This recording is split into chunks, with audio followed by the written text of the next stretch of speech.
continuar con el desarrollo de nuestro webinar. Entonces, vamos a hablar acerca de las áreas principales que observamos en un aula Montessori. Aquí, en Casa de Niños, tenemos el área de vida práctica, sensorial, lenguaje, matemática y cultural. Y vamos a hablar de manera breve por qué es importante cada área, qué es lo que trabajamos en cada área. Y va a empezar Pilar, ¿sí? Pilar con vida práctica para poder compartirnos y que nos pueda explicar para poder entender qué es esta área de vida práctica, porque es importante, aunque ya nos dio pinceladas antes, ¿no? De lo que hacían los niños, y te dejamos Pilar para que nos puedas compartir.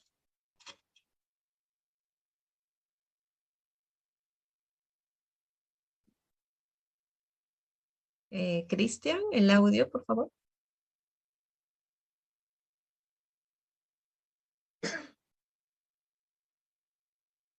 Cristian, si nos puedes ayudar con el audio para que pueda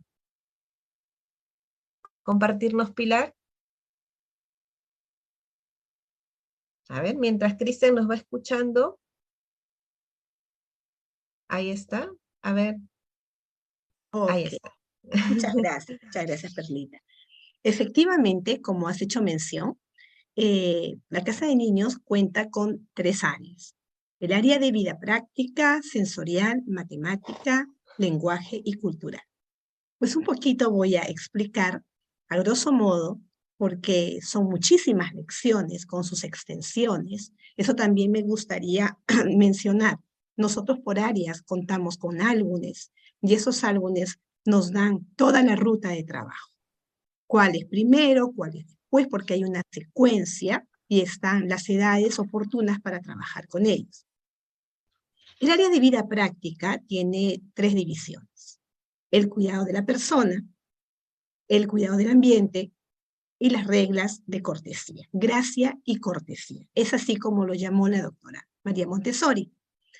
En cada una de estas podemos notar de que vamos a que el foco principal es la construcción de hábitos en los niños.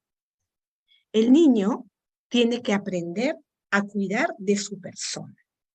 Es ahí donde le damos lecciones que fíjate, esto cuántos años tiene, pero nos valió muchísimo en el tiempo de COVID, el lavado de manos. Cómo realmente los niños deben de aprender a lavarse las manos. Tenemos también el tema de cuidarse el cabello, peinarse, limpiarse la nariz, lustrar sus zapatos. Existen también las canastitas donde podemos poner ropa para que el niño aprenda a abotonarse, desabotonarse, subir un cierre, en fin, hace que este niño sea capaz de hacer las cosas por él mismo. Hay lecciones para ponerse, quitarse el abrigo o las casacas, en fin. En el cuidado del ambiente está todo lo referente a mantener el ambiente en buen estado, limpio y en armonía. Tenemos lecciones como barrer, que lo mencioné hace un momento, el trapear, el sacudir, desempolvar, limpiar vidrios, pulir metal. Hay una gama maravillosa de actividades que el niño puede realizar. Y las reglas de cortesía, que es nada más y nada menos que nuestra guía, la que va a estar siempre modelando cómo se saluda, cómo se agradece. En el video que tú presentaste, veíamos a la guía que está sentadita recepcionando a cada uno de los niños, entablando un pequeño diálogo. ¿Cómo te sientes? ¿Cómo estás? Y el niño, después de saludar, sabe lo que le corresponde hacer. Deja su mochila en un lugar. ¿Por qué? Por esta estructura que se da al inicio del año, donde la docente tiene que marcar los espacios para poder trabajarlos. Así formamos los hábitos, la independencia, la autogestión y lo más importante para mí, la buena autoestima. Porque cuando te sientes capaz de hacer las cosas por ti mismo, el niño se va a sentir feliz, se va a sentir contento. Y gracias a la oportunidad que le da su guía de poder haber recibido estas lecciones para la construcción del niño.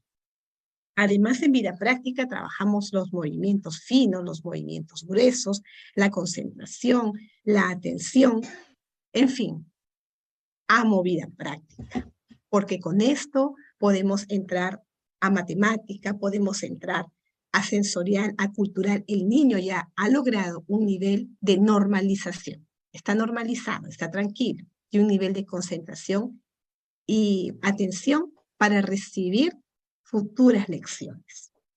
Eso en cuanto a vida práctica. Y me toca el área del lenguaje, que es mi pasión.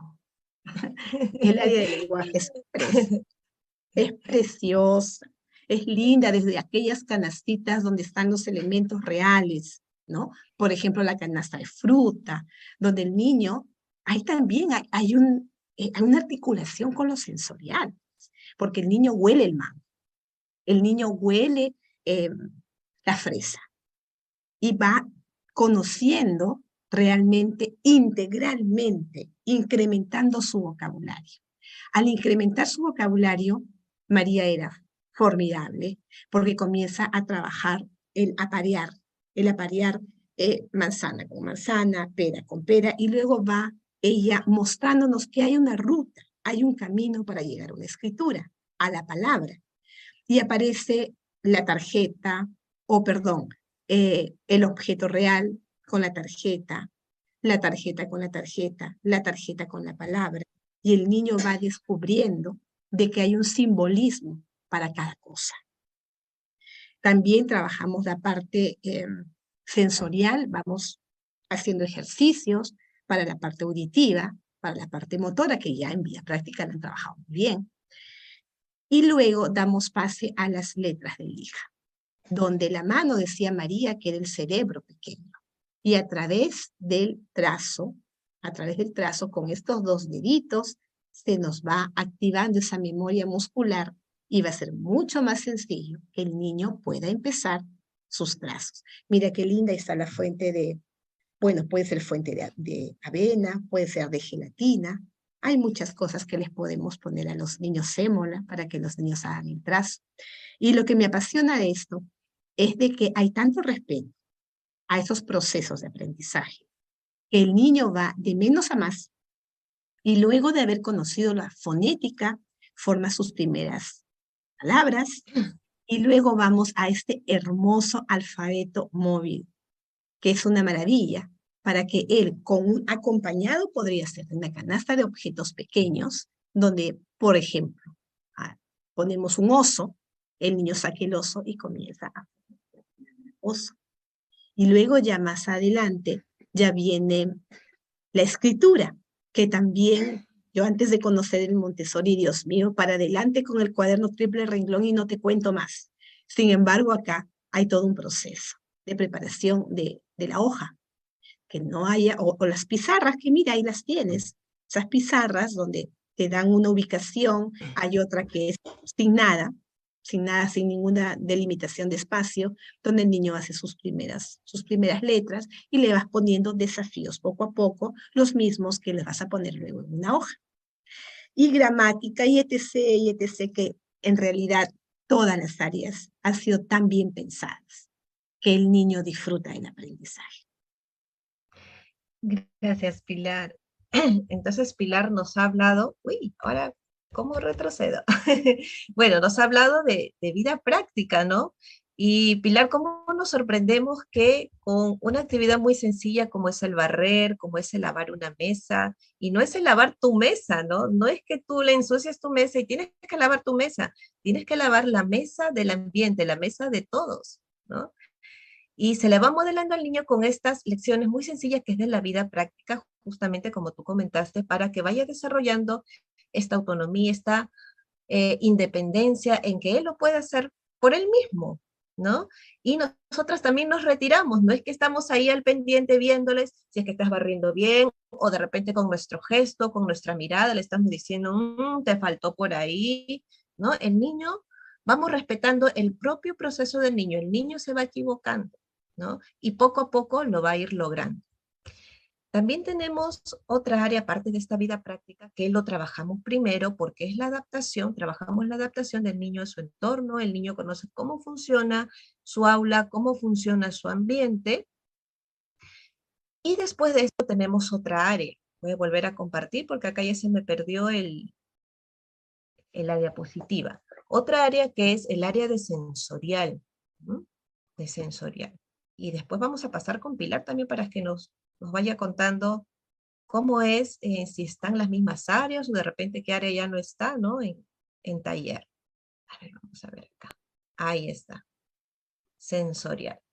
Entonces hemos visto en vida práctica que hay mucho material que nosotros tenemos en casa y que también vamos a trabajar otros propósitos indirectos, como nosotros le llamamos Pilar Paola, ¿no? Que es la direccionalidad, la preparación para la escritura, ese desarrollo motor fino, motor grueso, la atención y la concentración. Eso lo trabajamos primero como un previo, ¿no? Y luego vamos a ver materiales mucho más estructurados.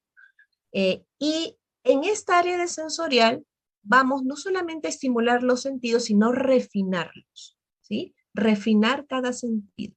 Entonces el niño ha explorado los estímulos, los objetos de su entorno, y yo con mi material especial estructurado, que ya tiene ciertas medidas, tiene ciertos pesos, ciertos colores para trabajar todas las cualidades de los objetos del entorno, le voy a presentar cada cualidad, ¿no?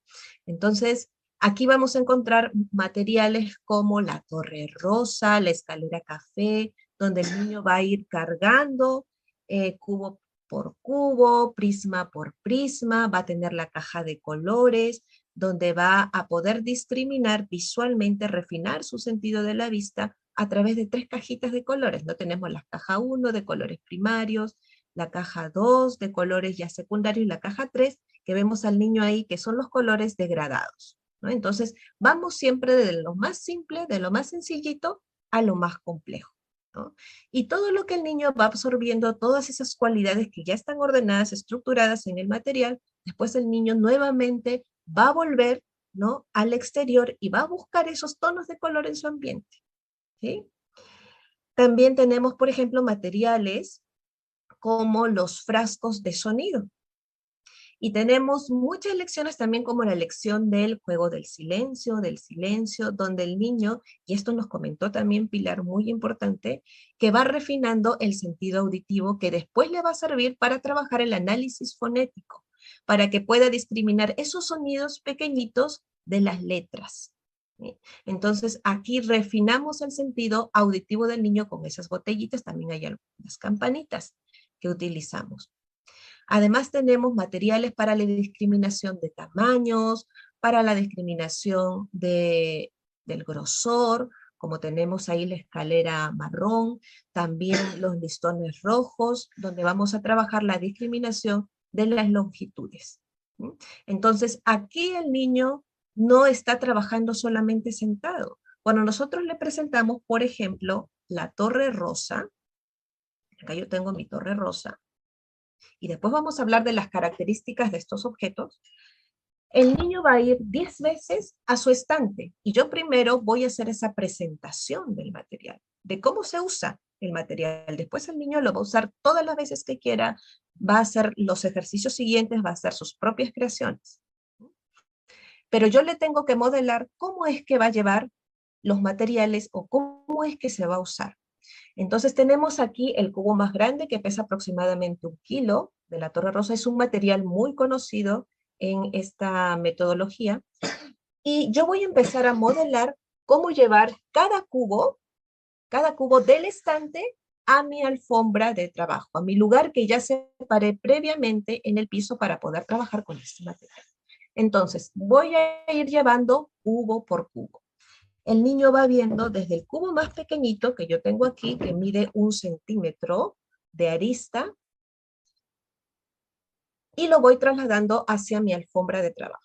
Entonces yo cuando lo traslado, lo cojo así, con el movimiento pinza, el niño está siempre observando, ¿no? Siempre está observando cómo yo estoy cogiendo el material. Recordemos que está en esta etapa de la mente absorbente. El niño está viendo mis movimientos, mi expresión, mis emociones, cómo yo me emociono, cómo yo me concentro al trabajar con un material. No le estoy explicando, no le estoy hablando, mira, acá tenemos un cubito, lo vamos a llevar así, este es de color rosado, no. Queremos que el niño se concentre porque estamos trabajando esta atención y concentración y no aturdirlos con palabras de paz. Entonces, yo tengo que tener preparado ya mis movimientos bien pensados para que el niño observe cómo es que yo estoy utilizando este material especial, que es un material de trabajo. Entonces, voy llevando cada cubito y mientras me voy trasladando hacia mi alfombra de trabajo, yo voy viendo el tamaño, que es pequeñito, las dimensiones y también el peso. Y conforme voy trasladando, voy 10 veces, ida y vuelta, porque estamos trabajando también con el movimiento, voy viendo cómo va creciendo en tamaño y cómo va pesando cada vez este cubito. Igual va a pasar con mi escalera marrón, mi escalera café, mis listones rojos. Entonces el niño va sintiendo el peso de los 10 cubos de la Torre Rosa hasta que llega o hasta que llegamos al cubo más grande, ¿no? Y a los niños les encanta. ¿Cómo cogen esos cubos, Pilar, Pau? ¿No? Los niños, uy, ¿no? Uy, y les encanta cargar. Y se van trasladando del estante a la alfombra para después mostrarle cómo es que vamos a hacer el primer uso de este material, porque el armado de la torre es el primer uso, ¿no? Entonces, yo empiezo a construir mi torre, ¿sí? Cubo por cubo, con un solo movimiento siempre, construyo, admiro mi trabajo porque he construido mi torre, ¿no? He construido mi torre. Tengo que admirar mi trabajo, tengo que revisar, ¿no? Cómo está construido. Entonces la revisión es visual y más adelante la revisión también va a estar con el cubo más pequeño, ¿no? El cubo más pequeño, si yo lo coloco, aquí, ahí está. El cubo más pequeño cabe exactamente aquí, porque la diferencia entre cubo y cubo, por ejemplo, es de 1 centímetro. Y yo puedo revisar si es que mi torre está bien construida. O el niño se da cuenta que no está bien construida, por ejemplo, si se cae. Entonces, yo cuando hago la presentación del material, estoy revisando, construyo, reviso mi trabajo y lo contemplo. Me doy una vuelta alrededor de la alfombra, lo miro, lo visualizo por todos lados y debe haber armonía en la construcción, ¿no? Y después, otra vez, saco los cubos y vuelvo al estante para guardar. ¿Dónde está? ¿Cómo lo encontré? Entonces, todas las lecciones que nosotros hacemos en Montessori terminan siempre en el guardado del material, hasta que el niño lo va interiorizando y después él se acuerda dónde va y lo guarda, ¿sí? Y después cuando nosotros hacemos esta presentación, ya me estoy adelantando un poquito, nos retiramos. Y esto lo que nos cuesta mucho, ¿no? De retirarnos, porque después le invitamos al niño. Ahora tú has visto cómo yo he usado este material y tú puedes usarlo. Y el niño usa sus propios movimientos, hace otras construcciones y yo estoy observando de reojito, ¿sí? No interfiero. Y el niño puede demorarse en construir 1 día, 2 días, 1 semana, 1 mes, 2 meses, 4 meses. Respetamos los ritmos de aprendizaje de los niños en la práctica. Muchas veces nosotros nos desesperamos porque queremos que el niño construya, porque queremos que el niño logre hacer como nosotros hemos hecho, ¿no? Y no es así. Cada niño tiene su propia maduración, su propio tiempo. Y llega pues 1 mes o 1 día en que el niño lo construyó, ¿no? Entonces es muy bonito ver después esto en los niños. Y esto nosotros nos damos cuenta a través de la observación, ¿no? Que María Montessori nos hablaba mucho de observar al niño para poder ver sus necesidades, también respetar estos procesos. Entonces tenemos aquí en el área de sensorial todo este material estructurado que le va a ayudar al niño a poder clasificar también todas estas cualidades de los objetos que encuentra en su entorno. Por otro lado, tenemos el área de lenguaje, que ya nos habló Pilar porque se emocionó. Pilar se emocionó y ya nos habló del área del lenguaje, ¿no? Y por otro lado, tenemos también matemáticas. ¿sí? Que es un área muy bonito y que tiene como previos también la vida práctica, donde vemos muchas nociones también prenuméricas, porque muchas veces nos preguntan, ¿y en Montessori dónde hacen la correspondencia? Ah, hacemos la correspondencia cuando la llave entra en el candado, ¿no? Esas primeras correspondencias de objeto a objeto, cuando en lenguaje, el objeto del caballito, el caballito, lo correspondemos con su imagen abstracta. Ahí estamos haciendo correspondencia. Entonces, trabajamos muchas nociones lógicas o las llamadas prenuméricas en estas áreas. Ya le preparamos en la seriación, con la torre rosa, con la escalera café y con mucho material que nosotras también podemos preparar, que conseguimos en el entorno, ¿no? Entonces, esto lo trabajamos. Y ya acá en matemática ya viene, ya venimos a presentar ya la parte numérica. Y de esto nos va a hablar Paola, que es una especialista en matemática, y también nos va a comentar un poquito acerca de estas áreas que con Pilar nos hemos emocionado. Y vamos a escuchar también si todas estas áreas están presentes, Paola, en taller y cómo se trabaja también esta área de matemáticas. Sí, Perlita, mira, muy importante lo que ha dicho Pilar y lo que has mencionado tú, ¿no? El área de vida práctica refina los movimientos, ¿no? Ayuda a que los niños refinen sus movimientos. El área de sensorial ayuda a que los niños refinen sus sentidos. Pero también, ¿no? Si retrocedemos a la diapositiva de sensorial, pero también empezamos o más bien dicho, los niños empiezan a desarrollar la mente matemática acá, ¿no? Por supuesto que en todo lo que hacen, desde el lavado de manos, pero muy especialmente con el material de sensorial, que en casa de niños es material sensorial, pero que muchas veces se toca, muchos de esos materiales se tocan en taller, ya de forma aritmética, de forma algebraica, ¿no? Llámese un cubo binomial, un cubo trinomial, una escalera café o escalera corta, no es sino una sucesión de, de dimensiones que elevan una sola dimensión, ¿no? En este caso el área y no la longitud. Y una torre rosa es una sucesión de cubos, ¿no?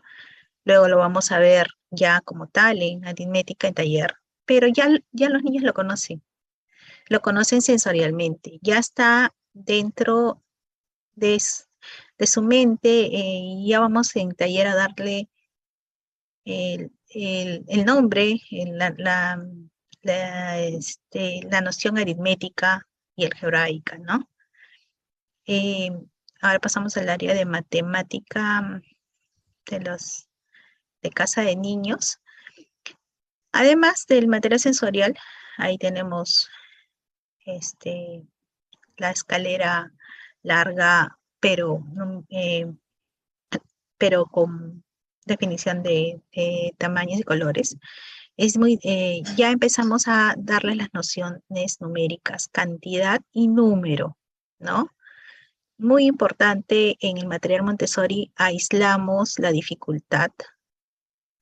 El material es exacto, en todos los momentos, tanto en casa de niños como en taller. Hay la moda de dificultad, y luego podemos luego hacer el match entre cantidad y número, primero cantidad, después número. Y conocemos el sistema decimal, eh, desde después de contar, y empezamos a conocer el sistema decimal, lo que les da una gran ventaja a los niños, ¿no? Porque no están memorizando números, realmente lo que hacen es entender el sistema decimal y poder crear la numeración correspondiente a la cantidad que eh, con la que están trabajando.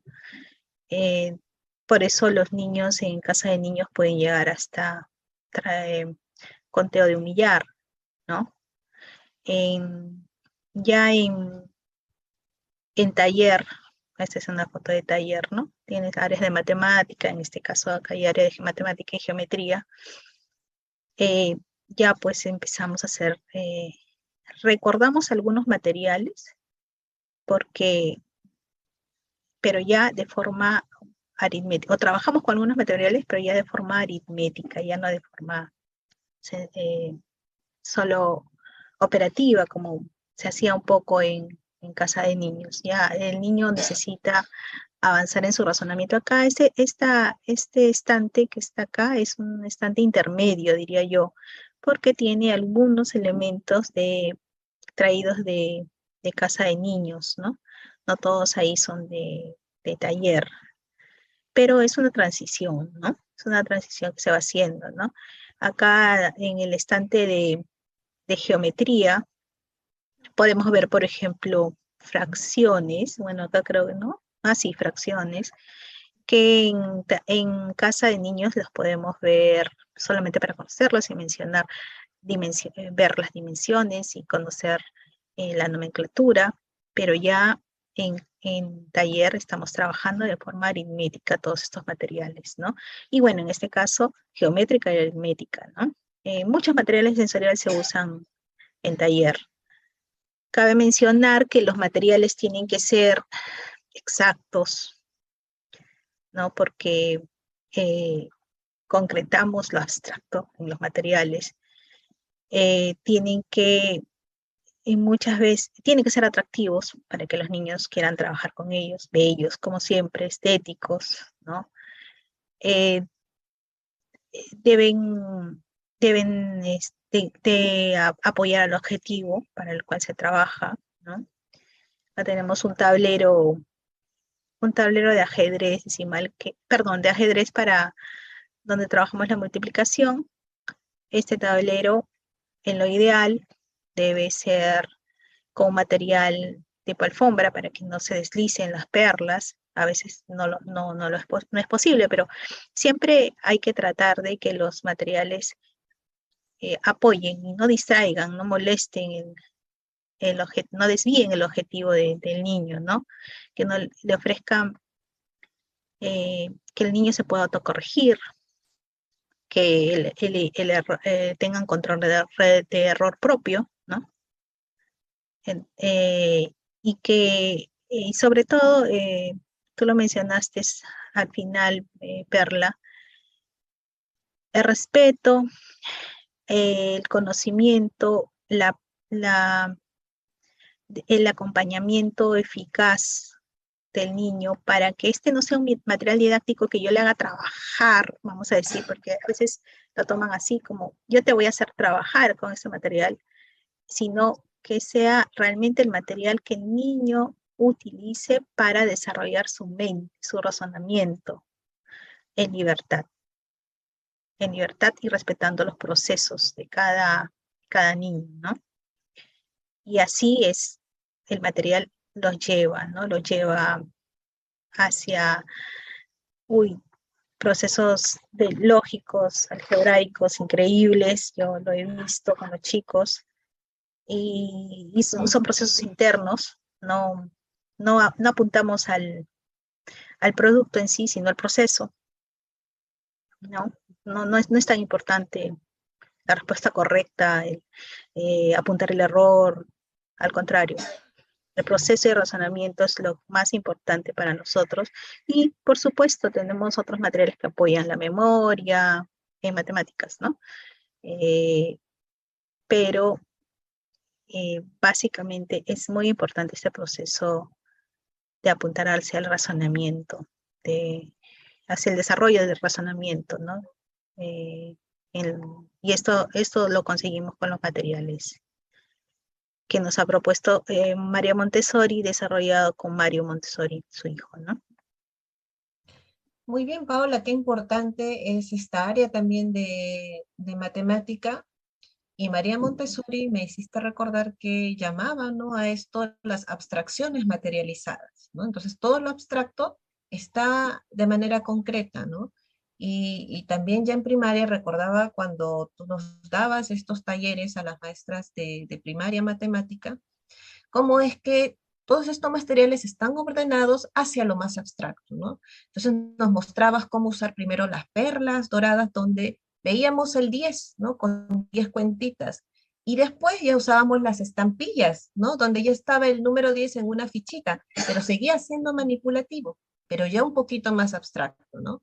Y después nos mostrabas la hoja de puntos y el ábaco, ¿no? Donde ya no había 10, nada, solamente estaba el color y la cuentita, ¿no? Entonces, todo eso yo lo aprendí, por ejemplo, de Paola, ¿no? Entonces, toda esta secuencia que nosotros también tenemos en matemática ordenada y llevamos al niño hacia la abstracción, ¿no? Y todo está bien pensado, como dijiste, y como que bien calculado, bien organizado para que el niño siga esta secuencia y pueda desarrollar pues todas esas habilidades matemáticas y vamos introduciendo también en la resolución de problemas, que es importante, que no es que no lo trabajemos, también lo trabajamos, la resolución de problemas, y a partir de ello, pues vamos a desarrollar también las capacidades, vamos a formular preguntas, y formulamos preguntas ya también con los niños cuando vamos trabajando con el material, ¿sí?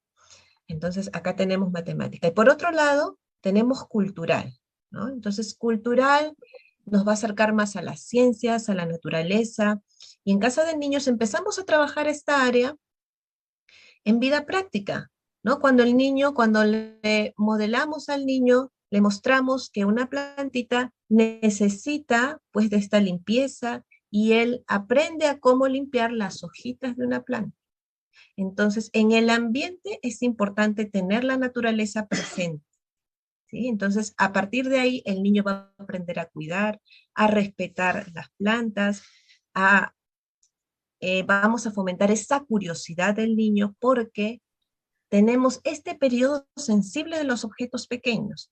El niño cuando tiene 1 año, 2 años, va viendo los objetos que hay en su alrededor, las personas, pero después vemos que ve la hormiguita, que ve los hilitos que se están saliendo, ve detalles chiquititos, y esto también lo ve en la naturaleza. Y muchas veces nosotros lo pasamos desapercibido.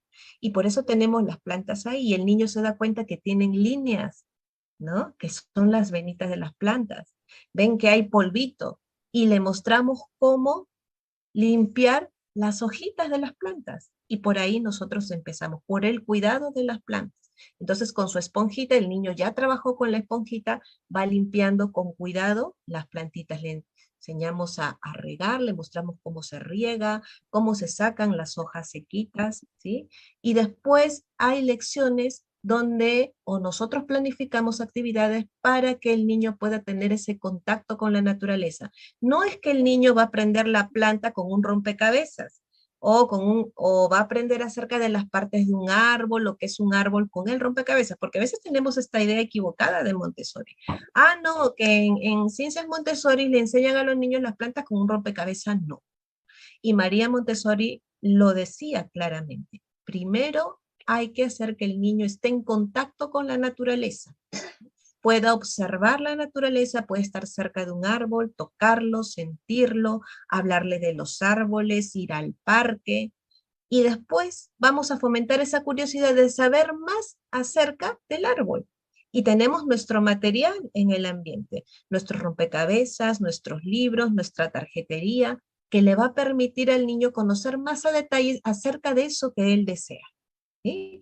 Entonces tenemos ahí los experimentos de ciencia, tenemos botánica, tenemos historia. ¿Y cómo trabajamos historia? Con los calendarios, ¿no? Trabajamos esta noción de temporalidad a través de los calendarios de los días, de los meses, del año, a través de secuencias, de la rutina de un día del niño, a través del reloj también. Entonces tenemos varias lecciones que le acercan al niño para poder desarrollar esta noción de la temporalidad, ¿sí? Y tenemos ahí, y cada escuela, cada maestra organiza también de acuerdo a las necesidades que hay en su realidad. Por eso yo decía por ahí en un post que no vamos a encontrar un estante igual ni de lenguaje, Pilar, ni de cultural. En creatividad o en una escuela de Bolivia no lo vamos a encontrar igual. Hay cosas que sí vamos a encontrar, como de repente los rompecabezas o los mapas, ¿no? Materiales mucho más estructurados. Pero la guía es la que prepara el material y ella ve qué necesidades hay en su ambiente y va preparando este material, que ya puede ser tarjetería, pequeños libritos, planificar actividades al campo, planificar también con los padres para que visiten familias de otros países, de otras regiones, para que los niños puedan conocer su cultura, ¿sí? Puedan conocer su gastronomía, la artesanía, ¿no?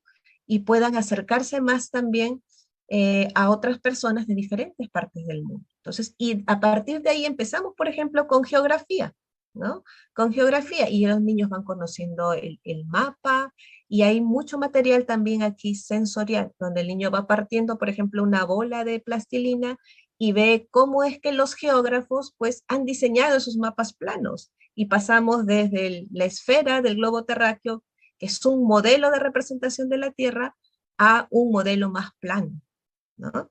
Y aparte estamos trabajando también todo lo que es la pinza, la motricidad, el niño va dibujando también, entonces tenemos otros propósitos también indirectos que trabajamos con cada material y con cada lección.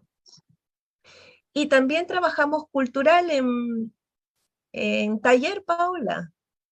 Y También, acá por es algo supuesto, diferente, ¿no? Ya es algo diferente, es ya es algo como un distinto. laboratorio, ¿no? Un laboratorio para mayores, algo así. Sí, sí, sí. De hecho que hay algunos materiales que podemos, los vuelven a tocar en taller, vienen de casa de niños, pero no se usan igual, porque son necesidades distintas. eh, Llámese los mapas, ¿no? Como bien dijiste, el mapa se puede usar también para poder discernir figuras, siluetas, ¿no? A tener la habilidad de, de poder discernir las figuras. Y un poco para mnemotecnia en taller, perdón, en casa de niños, pero ya en taller tenemos mapas de papel, ya mapas, también podríamos tener puzzles, pero ya el niño está aprendiendo a cómo es el mundo, cómo está dividido políticamente, se da cuenta que en realidad esa división no existe, ¿no? O sea, físicamente hablando, sino que es una división política, ¿no? Ya empieza a entender mejor los continentes, etcétera. Lo mismo para ciencias, ¿no? Si bien es cierto, aprende un poco de los nombres, ¿no? Porque estamos en un momento en que se puede aprovechar la mente absorbente de 3 a 6 años y le es sencillo memorizar sin esfuerzo. Entonces aprovecha eso y por eso se les da mucho material para que puedan conocerlo, aprender los nombres. Y en taller estamos trabajando más bien ya el conocimiento en sí, ¿no? Eh, no sé, las aletas de los pescados, qué función tienen, ¿no? No solamente las partes del pescado, sino realmente cómo este, este animal está constituido, ¿no? Y cómo ya las funciones, ¿no? Conforme van avanzando. También tenemos mnemotecnia, igual que en casa de niños, para apoyarlos, mucha tarjetería. Ahí vamos a ver creo que en algunas de los slides hay una de tarjeterías. Y esta zona es la zona no, perdón, seguimos con la anterior.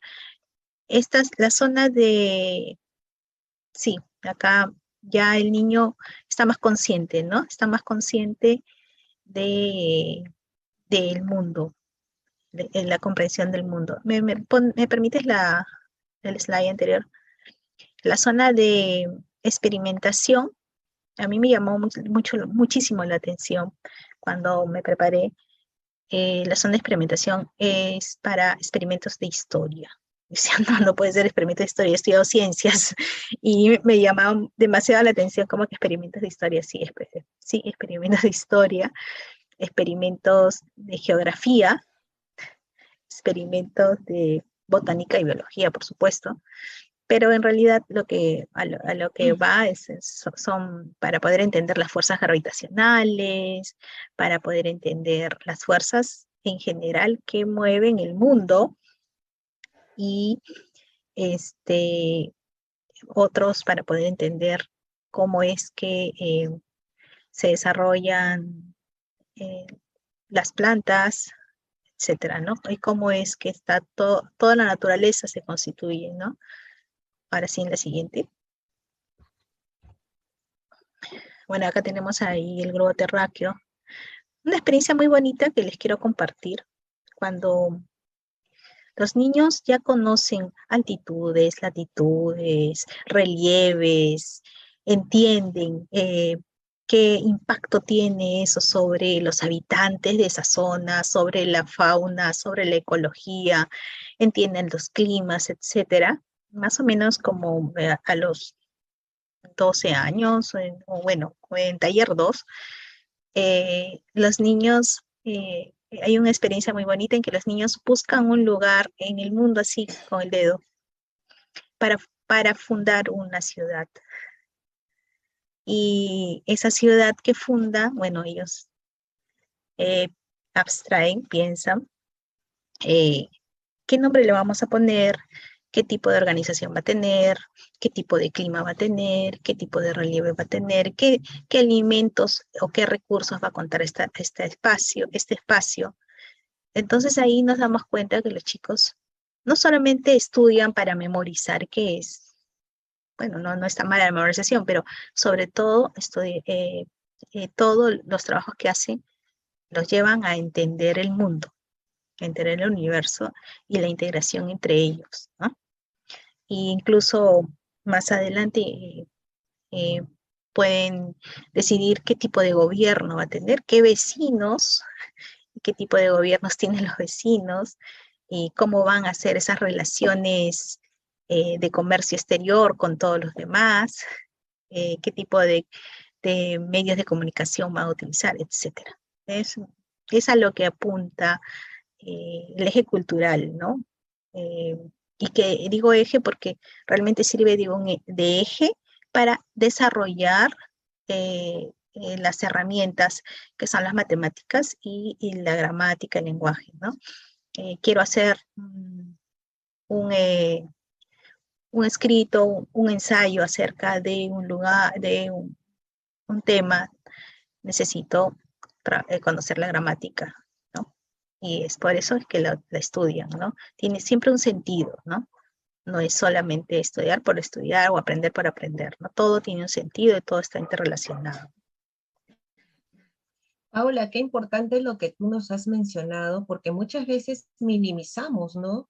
Al niño y le decimos, no, solamente tiene que aprender esto, ¿no?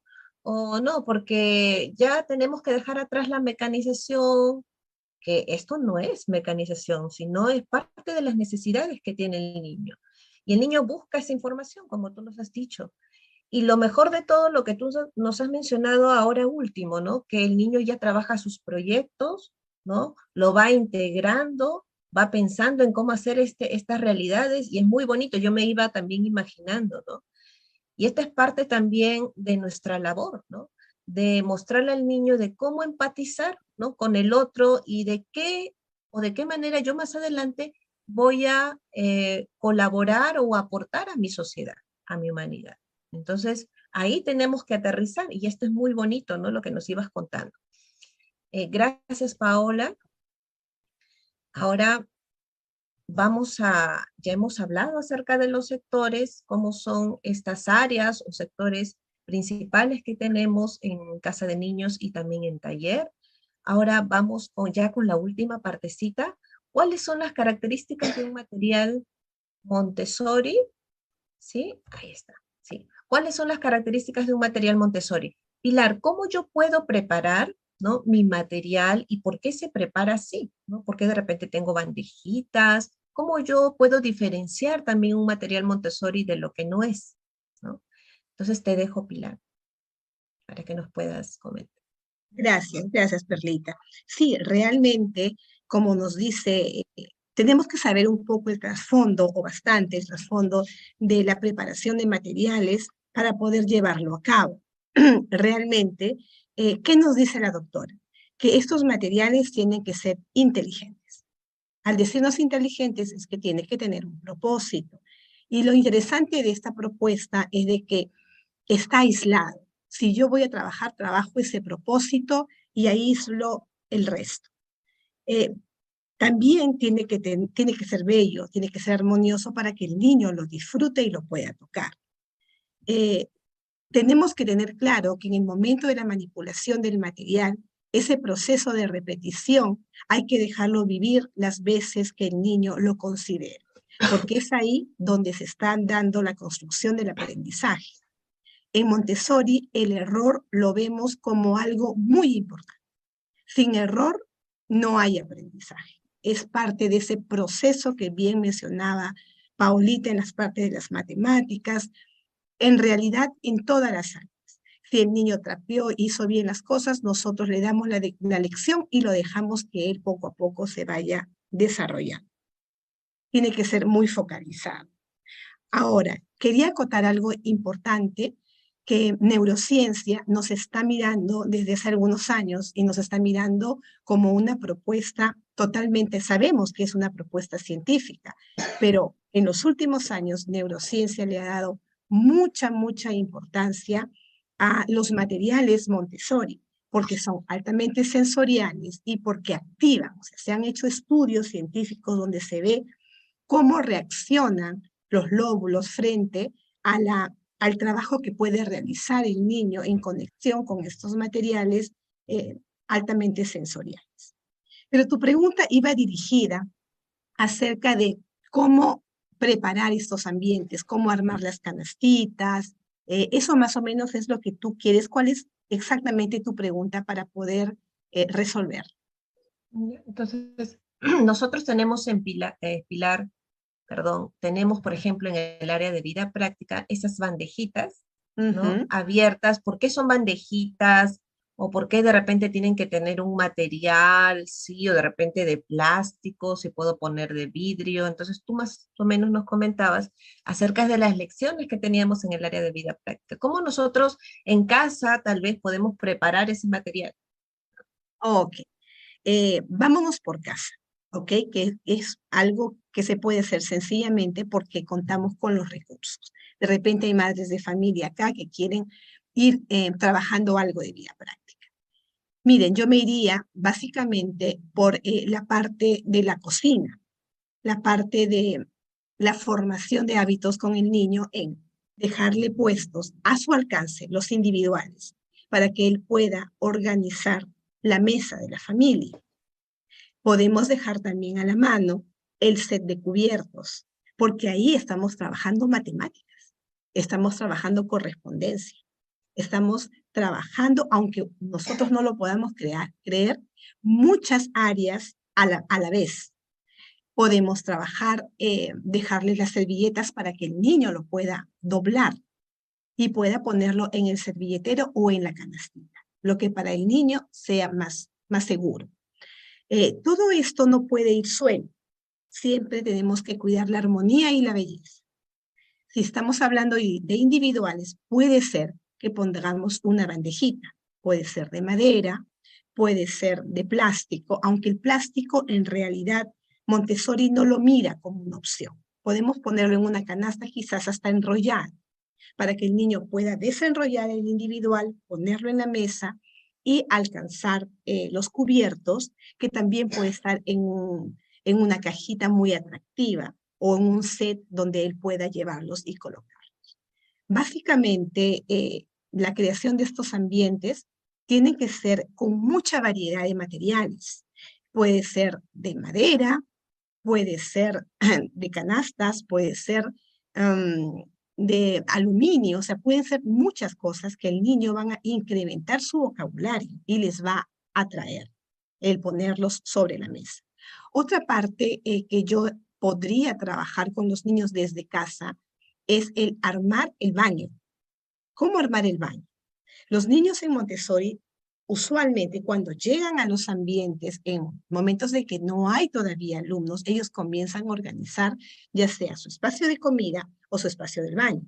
¿Y cómo lo hacen? Pues ellos traen el papel higiénico y lo van cortando y lo van enrollando y lo van poniendo sobre una canastita, la cual va en una bolsita y lo ponen en el baño. Podemos también tener los peines, el spray para que se puedan mojar el cabello y puedan ellos peinarse solos. Un espejito como un tocador a al alcance de ellos para ir creando esa autonomía. Básicamente yo empezaría con el cuidado de la persona, el cuidado del ambiente y posteriormente al conocer en realidad, porque tiene que estar esta persona con el conocimiento de qué es lo que puedo hacer y qué es lo que no puedo hacer. Si vamos a trabajar, como tú antes mencionaste, con los candados, pues tiene que haber una presentación correcta. Eso trae concentración, atención, tolerancia a la frustración, porque si tienes 5 candaditos y 5 llaves, pues tienes que intentarlo y tiene que ir de izquierda a derecha para que nuestros ojos y nuestras manos se acostumbren a esta direccionalidad, porque es así como vamos a escribir y vamos a leer. Muy bien, gracias Pilar. Cuán importante es la preparación, ¿no? de los materiales. Siempre vamos a enfatizar, a incidir en la preparación del adulto, ¿no? Nosotros tenemos que conocer qué es lo que necesita el niño y cómo preparar estos materiales. Entonces, tú has mencionado, Pilar, que debemos contar con bandejitas, por eso nosotros vemos en estos ambientes bandejitas y en esa bandejita nosotros vamos a ordenar nuestras jarritas, nuestras esponjitas, nuestras telitas, de repente para cucharear, ahí está la cucharita, telitas también usamos mucho para poder delimitar también mi ambiente, mi espacio, perdón, en la mesa y poder colocar los objetos ahí. No es que el niño pues coja el material o coge de repente sus bloques lógicos o sus cubitos y los tira por ahí, ¿no? Entonces, nosotros le modelamos cómo coger en la bandejita y mi bandejita está bien ordenadita, bien limpia. Y yo voy a mi mesa y lo coloco de repente a mi derecha, hacia arriba, dependiendo del material, y miro que mi espacio de mi mesa o de mi alfombra esté libre para yo trabajar ahí. Saco la tapita, lo pongo abajo, ¿no? de la cajita o hacia un ladito donde no me estorbe y yo voy sacando, no es que vacío, ¿no? No vacío, no trato como sea mi material. El material es algo muy especial y lo voy sacando de piecita en piecita o de repente de grupito en grupito. Entonces, todo esto está observando el niño pequeño, porque muchas veces después nosotros decimos, ¿y por qué estás tirando las cosas? Que no se te caiga, recoge, no se coge así, y no nos damos cuenta cómo nosotros estamos tratando el material. Y es un material de trabajo que nos ha costado preparar mucho. Entonces, el niño ve lo especial que es el material desde la estética, y no estamos hablando de caro, ¿sí? Estamos hablando de estética, de cómo presentamos el material, de qué tan cuidado está, de qué tan limpio esté, si de repente yo tengo material pintado que no esté descascarándose, porque los niños empiezan a sacar, ¿no? Empiezan a sacar, o si de repente tenemos nuestras telitas, ¿no? De sensorial con hilachitas, empiezan que les llaman la atención las cositas pequeñas, está en este periodo sensible de los objetos pequeños, y empieza a sacar las hilachitas. Entonces María Montessori nos decía, si queremos modificar algo en la conducta de los niños, vamos a ver primero qué pasa en mi ambiente, ¿no? O a veces tenemos las mesitas con cajoncitos, y los niños empiezan a guardar ahí los cubitos, las piecitas chiquitas que van encontrando que tenemos mucho material, y lo van guardando ahí, ¿no? Porque aún es como si ellos fueran uno solo con el material y es mío, no es para mí, o en su bolsillito o en cajoncito. Entonces, ¿nosotros qué hacemos? Le decimos al niño, no, no guardes ahí, sino que nuestras mesas no deben tener, por ejemplo, cajones cuando los niños están pequeñitos, porque si no vamos a encontrar un montón de cositas ahí guardadas. Pero lo mismo no pasa, por ejemplo, con taller, ¿no? Entonces, todas estas particularidades, estos criterios, nosotros lo tenemos en cuenta para preparar nuestro material. Otro criterio que nosotros usamos y que también lo hemos mencionado es el control de error, ¿no? Todas nuestras lecciones, nuestros materiales tienen control de error. Es decir, cómo yo me doy cuenta, yo misma me doy cuenta al revisar mi trabajo si lo estoy haciendo bien o no, ¿sí? Entonces, Pilar nos decía, mediante el error yo voy a aprender. Hay que darle la oportunidad al niño que se equivoque, que lo intente, y María Montessori observaba así, y ella contaba las veces que un niño lo intentaba. 50, 60 veces un niño lo intentaba, hasta que lo lograba. ¿Sí? Entonces, a veces nosotros perdemos esa paciencia y no confiamos en el niño. ¿Sí? Entonces, en todas las lecciones está el control de error. Por ejemplo, cuando empezamos a botonar, ¿no? Con nuestros bastidores o nuestros marcos de vestir, cómo el niño se da cuenta que no ha abotonado cuando está colgando. Hay algo que no está armonioso ahí, que no está junto, está colgando el botoncito. ¿Cómo me doy cuenta si mi escalera café no está? La armonía visual. Y si es que el niño no se da cuenta, es que todavía no está preparado. Ya más adelante lo va a hacer y esperamos a que el niño esté preparado y él mismo se da cuenta cuando la escalera no está bien construida. O lo va comprobando con el prisma más pequeño, que es el más delgadito, ¿no? Y va comprobando a ver si está bien, o si baja, baja, baja, también es un control de error, o como yo reviso, que esto le enseño mucho, cómo baja, baja, baja, y de repente ya no baja, ¿no? Y sube, sube, sube, y de repente ya no sube, ¿no? Entonces, también le damos recursos a los niños para que él mismo pueda revisar su propio trabajo. Y está presente el control de error. Y yo como adulto no intervengo, confío en el niño, ¿sí? Entonces el adulto no le está diciendo, aquí te has equivocado, ¿no? Porque después lo volvemos dependientes. Ah, ya no. El adulto o la otra persona me tiene que decir lo que yo tengo que hacer. O sea, tú piensas, ¿no? Y yo no tengo la oportunidad de pensar, de razonar, de darme cuenta si es que lo que estoy haciendo está bien o no, ¿no? Entonces, de esta manera nosotros a través de todas las presentaciones vamos formando esta autoconfianza, esta seguridad en sí mismo. Y también tenemos otro criterio que también mencionó Pilar, que es el aislamiento de las cualidades, ¿sí? Entonces, esto es muy importante y nos decía Pilar porque nos va a enfocar a un mismo propósito. Y muchas veces nosotros nos preguntamos, ¿no? ¿Por qué? Y yo sigo acá con mi torre rosa porque es el material que he sacado. ¿Por qué el material tiene un solo color? ¿Por qué de repente no es como el material que yo encuentro en el mercado, en una juguetería, y que tiene por acá numeritos, o tiene por acá algo que suena, o texturas? Porque con este material yo solamente me voy a enfocar en la discriminación de tamaños, ¿sí? Entonces no quiero distraer al niño con otras cualidades que pueda tener el objeto. Porque si de repente mi torre es de colores y mi cubo grande es de color rojo, entonces el niño se va a guiar y va a decir, ah, este cubo de color rojo yo lo tengo que colocar abajo. Y no se va a guiar del color, del tamaño. No se va a dar cuenta que este es el más grande y que tiene que estar abajo para que mi torre no se pueda caer, ¿no? Igual pasa con los sólidos geométricos, que es de un solo color, que lo tenemos en azul en Montessori. Y esto a mí me pasó. ¿Qué pasa si es que yo dije, ¿no? Yo voy a utilizar mis sólidos geométricos de colores, ¿no? Y mi cono era de color amarillo. Entonces, ¿qué pasó? El niño había relacionado el color con el nombre, ¿no? Y dijo cono, ya, cono. Señalaba el cono y el cono era de color amarillo y los otros sólidos eran de otros colores. Y cogió otra pieza que era un material de construcción más libre, y ese material parecía un cubo, y me dijo, acá tengo un cono, y yo me quería morir. Dije, María Montessori tenía razón, y empecé y con Apu empecé a pintar todos mis sólidos, ¿no? Entonces, cuán importante es el aislamiento de las cualidades, y esto lo tenemos presente en todo el material Montessori, ¿no? Entonces, hemos hablado de cuáles son estas características de un material Montessori, aparte también de las medidas, ¿no?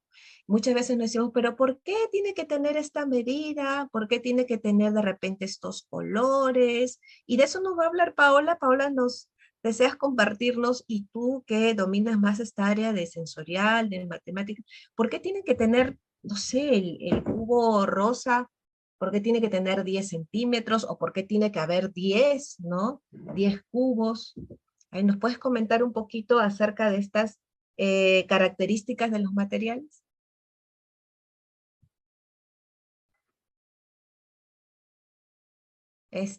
Cristian, si puedes activar por favor el audio de Paola. Gracias. Gracias, Cristian. Sí, todos los materiales están muy bien pensados, ¿no? La premisa para el material, o más bien, la premisa para el método es sigue al niño. Entonces, el material atiende en la necesidad del niño. No es lo que a mí me gusta o lo que a mí no me gusta como adulto, o lo que yo quisiera ofrecerle al niño, sino es lo que realmente el niño necesita. Efectivamente, las dificultades están aisladas y luego se pueden ir sumando, pero al inicio siempre se trabaja con dificultades aisladas. Los tamaños, bueno, poniendo el ejemplo de la Torre Rosa el cubo mayor tiene 10 por 10 centímetros y 9 por 9 centímetros y así hasta 1 por 1. ¿Y por qué esto, no? ¿Qué sentido tiene, no? ¿Y por qué 10? ¿Y por qué no 8? ¿Y por qué no 7, no? Porque más adelante vamos a ver, por ejemplo, se me ocurre una suma de cubos, unos cubos en general, el peso tiene mucho que ver, ¿no? El niño va caminando y el peso es mayor y luego va disminuyendo conforme va llevando diferentes cubos. El tamaño del cubo tiene que ver con la mano del niño. A veces he visto materiales con fichas muy pequeñas que no corresponden para un niño pequeño, justamente. Todo está pensado. Los numerales, el tamaño de los numerales, el tamaño de las letras, el tamaño de las letras lija, para la mano del niño. Son un poco más grandes en el caso de casa de niños, justamente porque todavía están desarrollando su destreza motriz, pero no tan grandes que puedan exceder la capacidad del niño para poder tomarlas, ¿no? Y también matemáticamente hablando, los tamaños tienen es muy importante, no podemos engañar al niño. El tema de los materiales naturales tiene que ver mucho con eso, no podemos engañar al niño con volúmenes que no corresponden a las medidas. Y podemos ver, por ejemplo, podemos tener un elemento muy grande, de un volumen muy grande, pero de plástico y que no pesa, por ejemplo, ¿no? Entonces, de alguna manera el niño se puede confundir, está en un momento concreto, está alimentando sus sentidos, su psique, su mente matemática. Entonces, todo eso tenemos que tener en cuenta. María Montessori nos ha legado materiales que han sido desarrollados bajo la observación. María Montessori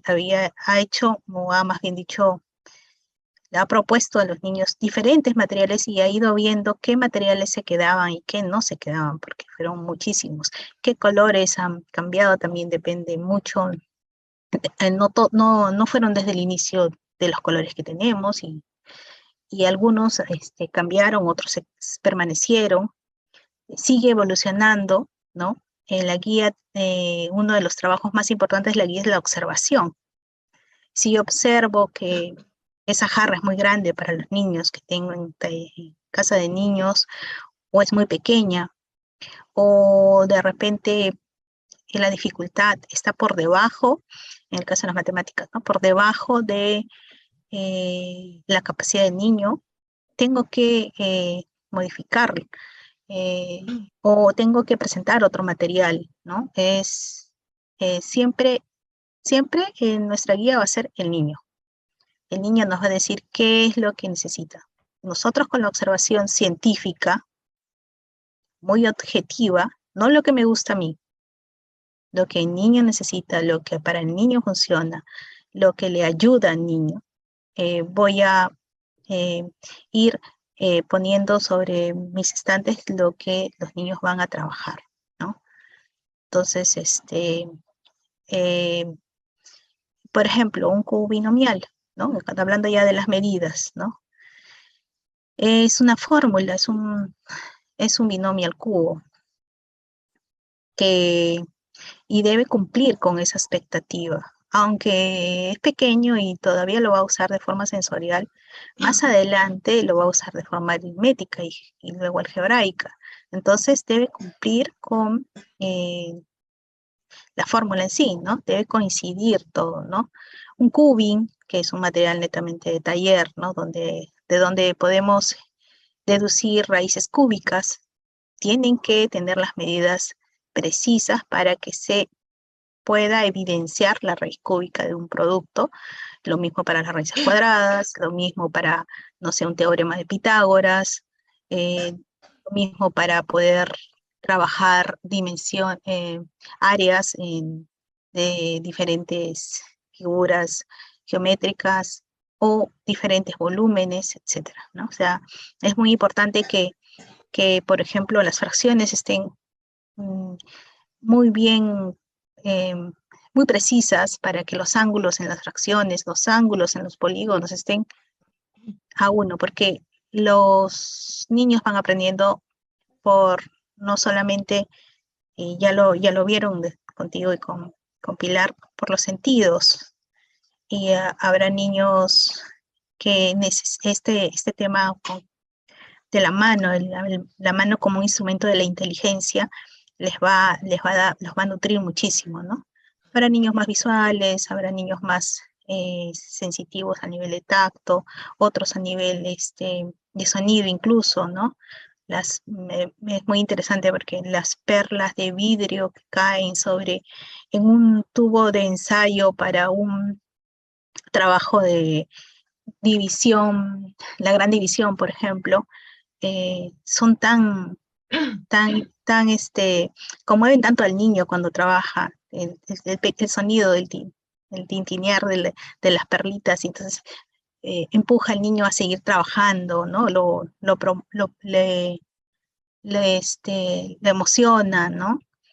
Y así, ¿no? O sea, todo está pensado, no es casualidad, y sigue evolucionando.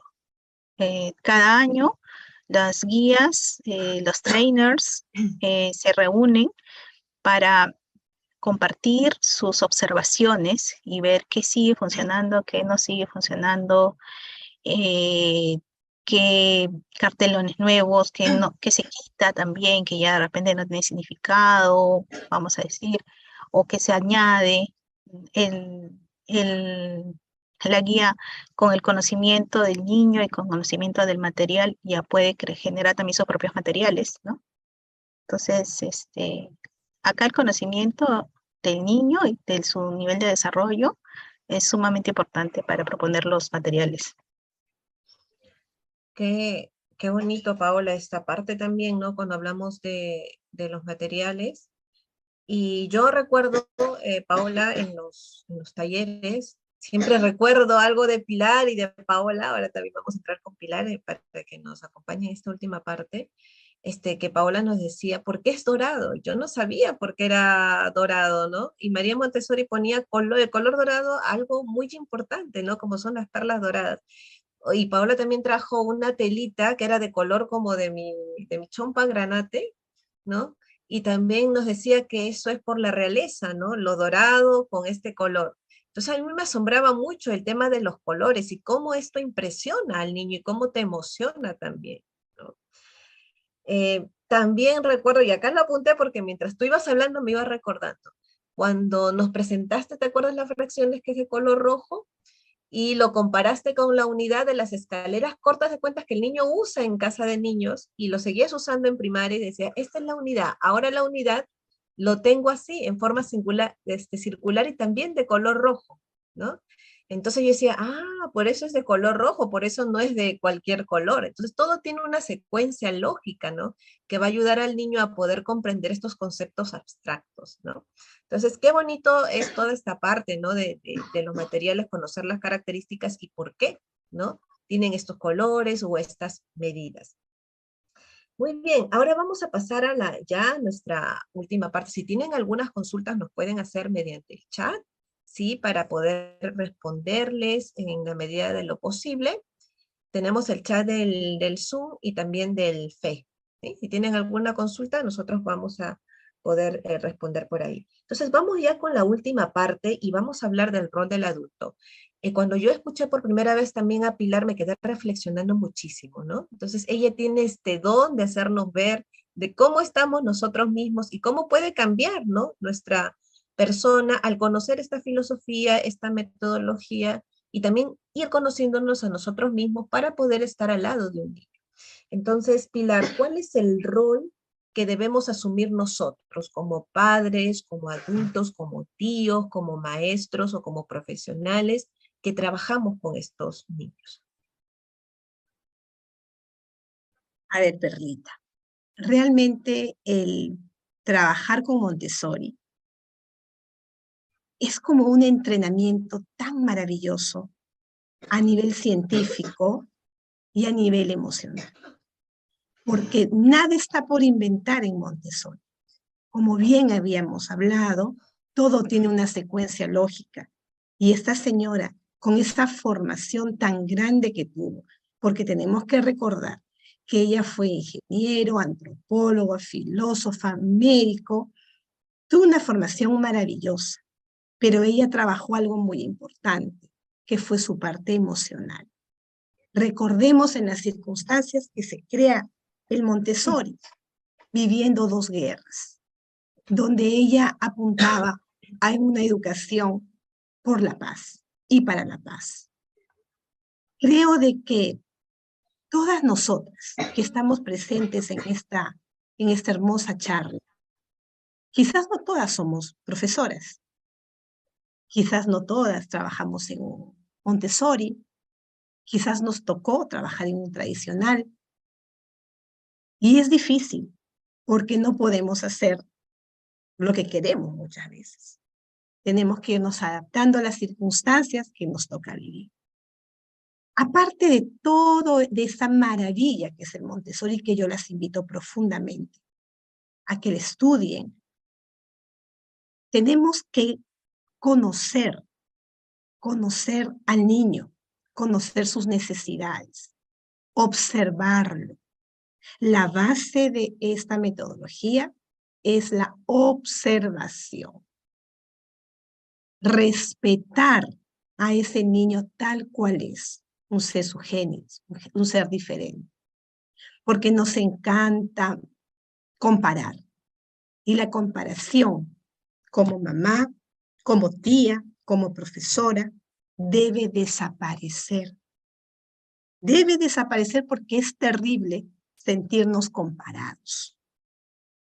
Al conocer las necesidades, los periodos sensibles, vamos a poder decir, con razón le gusta hacer esto. Con razón vemos esta tendencia en el niño. Yo concluiría con lo siguiente. Si tenemos la bendición de tener un niño en nuestras manos, si somos mamás, tías, profesoras, lo primero que debemos de hacer es estudiar sus necesidades, es respetar y llenarnos de paz y de amor, confiar en el niño. Sigue al niño, esa es la frase de María. Sigue al niño y descubrirás qué es lo que quiere. Básicamente para mí, eso es lo más importante. El material es maravilloso, es lindo, es didáctico, te acompaña a tener resultados maravillosos. Inimaginables, inimaginables. La verdad que yo he tenido experiencias que me han llenado la vida. Pero lo más importante es eso. Amar a los niños, respetarlos y conocer sus procesos y creer en ellos. Eso es todo lo que podría acotar, Perlita.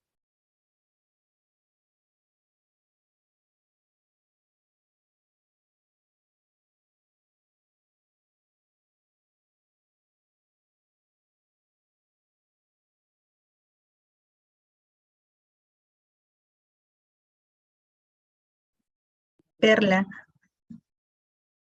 Cristian, por favor. No se me escuchó, no se me escuchó.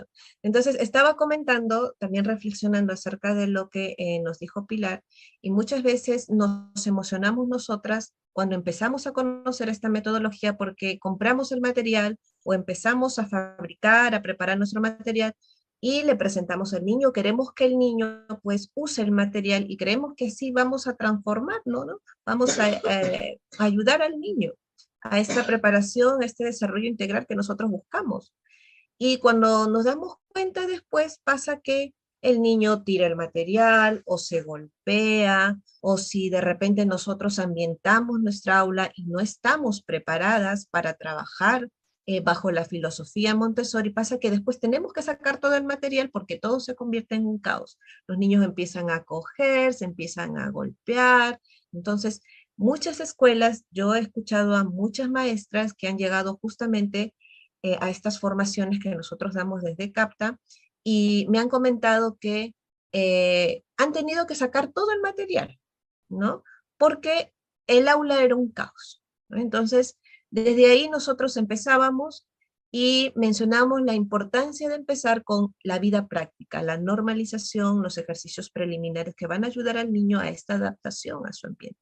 ¿Cómo es que trabajamos con edades mezcladas? ¿Cómo es que empezamos a trabajar con la metodología?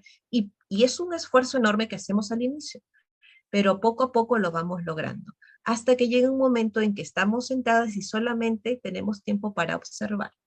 Y vemos cómo los niños están trabajando de manera independiente y de manera autónoma.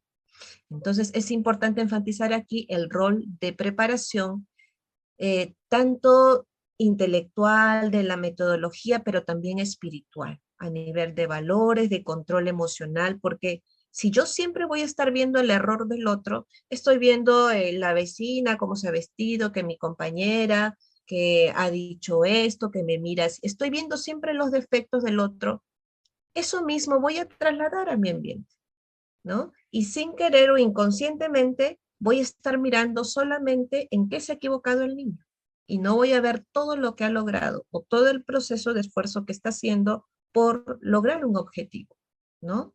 Entonces, esto inicia desde una preparación espiritual, desde el propio control. Y podemos iniciar desde casa, desde la escuela, de cómo saludar. Ustedes han visto en el pequeño videíto cómo la maestra se agacha, está sentadita, mira los ojos al niño, le da la mano. No es que recibe a todos los niños y que todos pasan corriendo y que yo a todos los veo como un grupo y no los veo como un ser humano individual. Por eso es la importancia de este saludo que nosotros hacemos y que lo tenemos en los ejercicios de gracia y de cortesía. ¿Cómo saludar? Con una sonrisa, te miro a los ojos, ¿no? Te saludo a ti, Mayra, a ti, Paola, a ti, Lady, y esto lo hacemos en la práctica, diariamente. Yo le muestro al niño cómo saludar, lo ejercito de manera grupal y el niño ve que yo hago esto en la práctica. Entonces, podemos empezar desde el saludo, desde cómo interrumpir al otro, ¿sí? Entonces, estas lecciones que a veces nosotros decimos, no es que los niños tienen que aprender en casa, ¿no? No es que los niños tienen que aprender en casa, que los padres son responsables, es la responsabilidad de todos, porque todos formamos o todos somos responsables de hacer que nuestra educación a nivel emocional, a nivel del ser humano, mejore cada vez más. Entonces, escuela, maestros y padres debemos de empezar a trabajar juntos en todo esto. Y no solamente decir, ah, no, los padres son los responsables. Ah, no, la escuela tiene que enseñar eso. Entonces, todos juntos nos tenemos que unir. Y justamente esta filosofía nos une, ¿no? Para poder transformar esa humanidad que tanto María Montessori pregona. ¿Algo que quieras acotar, Paola? Les agradezco también desde acá a Pilar, a Paola, porque ahora vamos a ir con el sorteo. Les agradezco por todo este conocimiento, por haber trabajado también en alguna oportunidad con ustedes en esta formación de maestros, y aprender mucho también de ustedes, desde su experiencia. Gracias, Pilar, por estar aquí, por compartirnos también todo lo que hemos aprendido. Yo he aprendido un montón ahora de ti y también de Paola, ¿no? Y han notado, porque Paola también nos da algunos datos precisos que no sabemos, ¿no? Y los vamos anotando también. Gracias, Paola, por estar aquí. No sé si tienes algunas palabras, Paola, finales. El audio, Cristian. Bueno, sí, mira, finalmente, como lo dijo Pilar, tú también lo has mencionado, esta educación, esta filosofía de vida, porque es una filosofía, los que nos entrenamos, no nos entrenamos solamente para, entre comillas, educar al niño o guiar al niño solamente, también nos entrenamos a nosotras mismas para ese autocontrol. Nos lleva a una conciencia, nos tiene que llevar, o esta filosofía nos lleva hacia es una mirada hacia ser conscientes de nuestro rol en el mundo. Ya eso es lo que hacemos con nuestros niños también, los guiamos a tener esa conciencia. No va a haber paz, no va a haber paz si no tenemos conciencia de que todo lo que hacemos o dejamos de hacer influye en cada uno de nosotros, entre todos, ¿no? Sea en tu familia, sea en tu comunidad, sea en tu país, todo lo que hacemos está interrelacionado, ¿no? Si puedes reciclar, ayudas, colaboras con granito de arena, si eres el mejor profesional, estás colaborando a crear todo un mundo. Entonces, cuando somos conscientes de eso, encontramos nuestra misión en el mundo y esa es la finalidad de esta educación, que el niño desarrolle todas sus potencialidades y encuentre su lugar en el mundo, su misión para lo que para lo que es llamado, ¿no? Y podamos tener un mundo mejor, ¿no? Ahora que estaba leyendo Educación Cósmica, una repasada antes de la charla, siempre vuelvo a leerlo y vuelvo a aprender, como seguramente muchos de nosotros, cada vez que leemos y siempre tan vigente, ¿no? Siempre tan vigente, ¿no? No deja de asombrarme. María Montessori. Quiero leerte un pedacito chiquito. El mundo entero debe convertirse en una nación. No es una cuestión de ser libre u oprimido. Es una cuestión de darse cuenta que la humanidad ya está tan unida físicamente que si algo desastroso pasa en algún lugar del mundo, las consecuencias se sienten a través de todo él. No es una cuestión de ser libre o estar oprimido, sino de si a una parte de la humanidad se le va a permitir funcionar. Y si no, es como tener un cuerpo con un brazo o una pierna paralizados. Pero para eso todavía no estamos listos. Llegará en las próximas generaciones y es cuestión de hacer uso del último agente cósmico, el niño. Si nosotros tomamos al niño desde su infancia y le permitimos desarrollar sus poderes psicológicos y las potencialidades dentro de él, ponerlo en relación con otros hombres y hacer que se dé cuenta de lo que la humanidad ha logrado, se formará el primer eslabón de la formación del suprahombre hacia la cual tiende la humanidad. Gracias, Paola. Gracias nuevamente. Agradecerles a ustedes por compartir todo, también, Paola, por esta reflexión. Y pues ya nos vamos a ver de repente en otra oportunidad.